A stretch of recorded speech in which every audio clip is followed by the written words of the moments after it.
All right, man, peace. So Jermall and Jermell Charlo are two of the biggest rising names in the boxing world. They're both basically on the cusp of being superstars.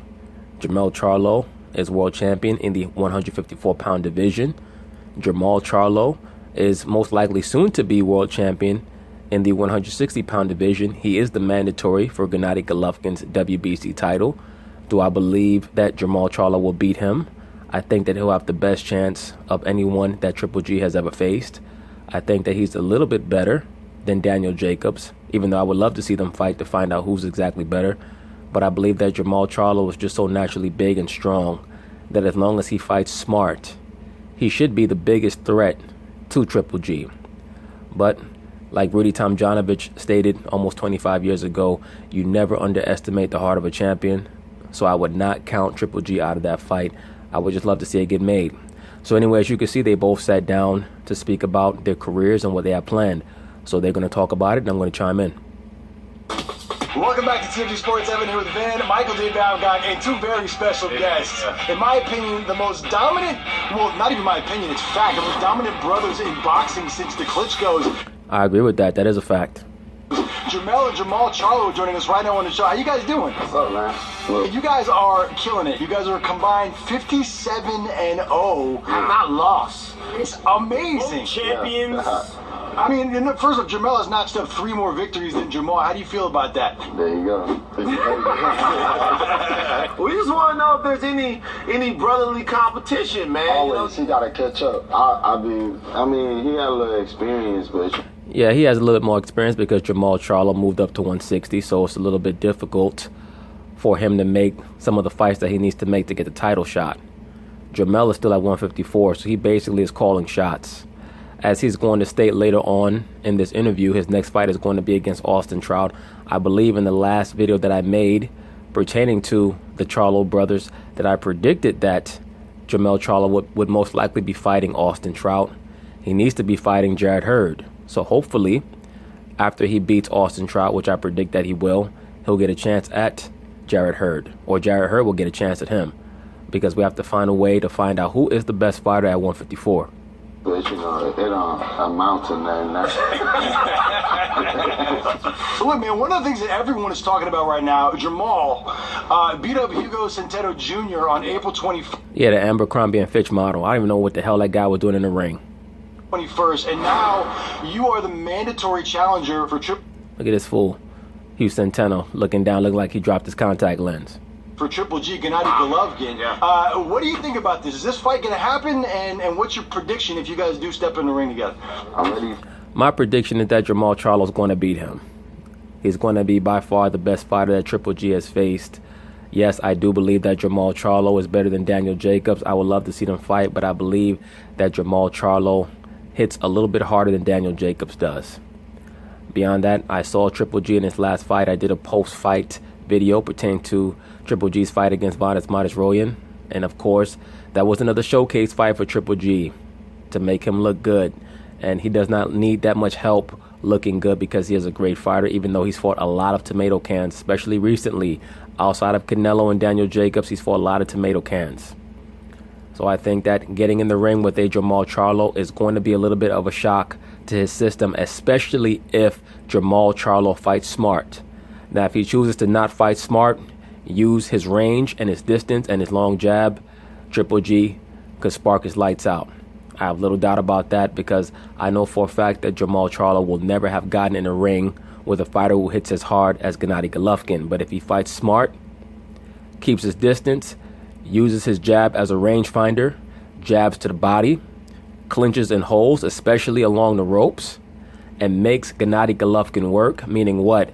Makes him move around the ring to pursue him, utilizes his counter-punching, he should be able to beat him.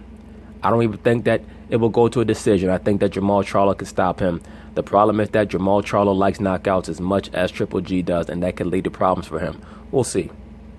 Ready for him, and you know, if I get the opportunity to fight Golovkin, that'll be like, you know, one of those dream fights for me. So you gotta fight smart though, bro. I'm happy to be in the position, but it is what it is. Let me ask you this. I watched the Golovkin fight. Yeah. He won by knockout, but I gotta be honest with you. When Golovkin punches, you could tell he just has dynamite in his fucking hands, man.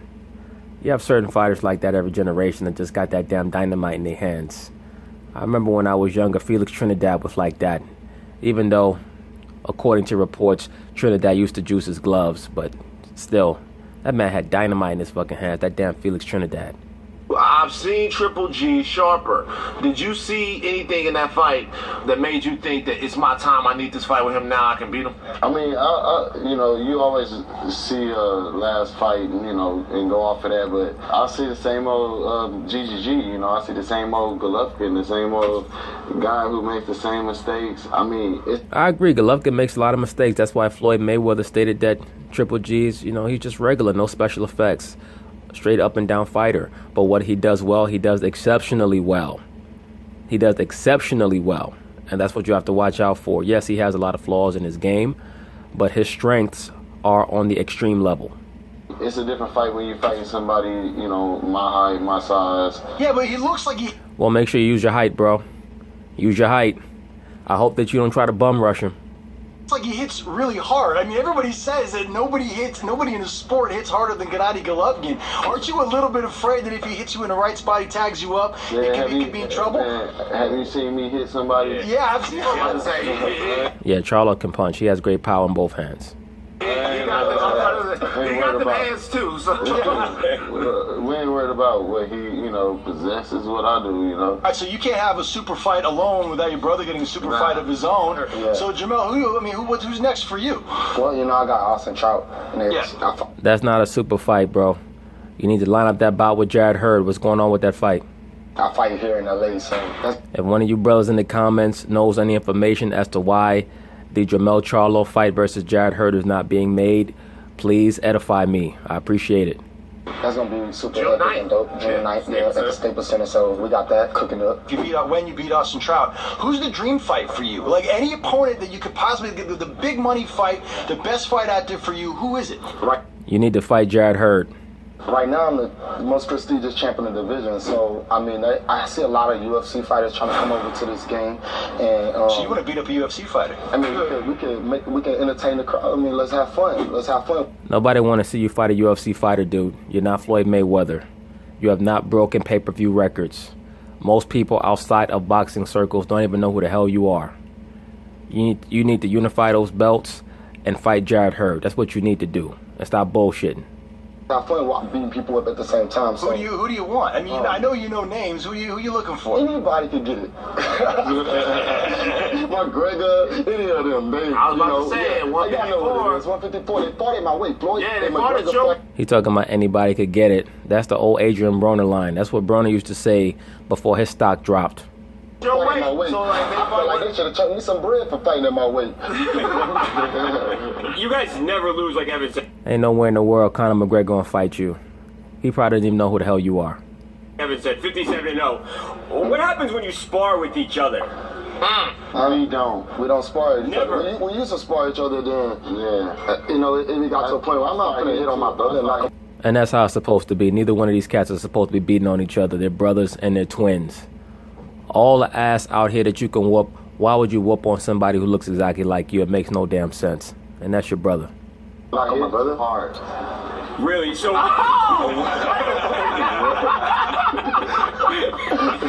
I remember the last time we sparred, I frustrated him so bad. He just was like, Oh, I love it. Yeah. I beat it.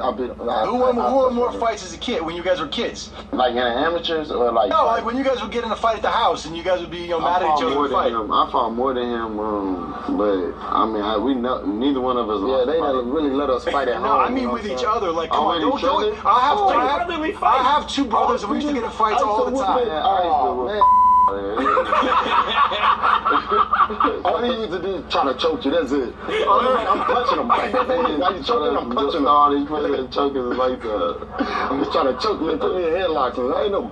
Yeah. So with the Klitschko's, we mentioned them before. I remember they said that they had made a promise to their mother that they would never fight each other. You guys are just one weight class apart.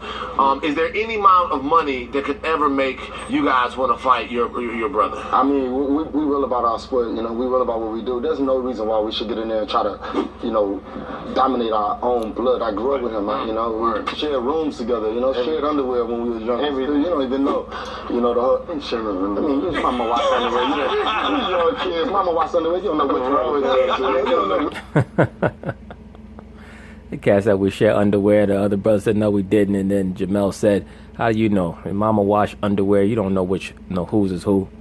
It is what it is." You don't know which one was yours, man.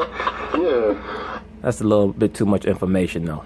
I don't need to know about whose drawers you're wearing. Look, you guys, in my opinion, Bad enough, both of y'all look like Simon Phoenix. in my opinion, and I think Van and Babcock share my opinion, two of the most exciting fighters in all of combat sports. You guys are amazing. You guys are out of the ring too, because a lot of these dudes don't have no personality. Yeah. But out of the ring, that's very important. Out of the ring too, man. You guys are interesting and fun too, man. You guys are great. Well, in order for both of them to become superstars, they're going to have to step up to the plate and fight the top names and beat the top names. Before you start talking about fighting mixed martial artists and all that nonsense, you can't just copy the Floyd Mayweather blueprint when you have not put in the work that Floyd Mayweather put in. And I could see why Floyd is always complaining about these fighters. They want all the money and the cars and the prestige, and they don't want to put in the work, man. Like, I've been following boxing since I was a small kid. I remember Floyd Mayweather in the Olympic trials airing on ESPN.